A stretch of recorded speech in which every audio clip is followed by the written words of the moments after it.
বিশ্বের দীর্ঘতম পর্বতমালা আন্দিজ পর্বতমালা। গিরিখাত মালাক্কা গিরিখাত। বিশ্বের দীর্ঘতম খাল গ্র্যান্ড খাল। নদী নীল নদ। যদি দীর্ঘতম নদী হয় তাহলে হবে নীল নদ, যদি বৃহত্তম হয় তাহলে হবে আমাজন।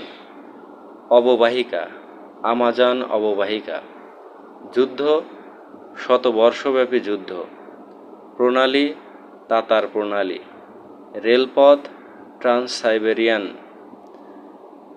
দীর্ঘতম এবং বৃহত্তমর মধ্যে পার্থক্য জেনে পড়লে সবচাইতে ভালো হবে, ভুল হওয়ার সম্ভাবনা কম থাকবে।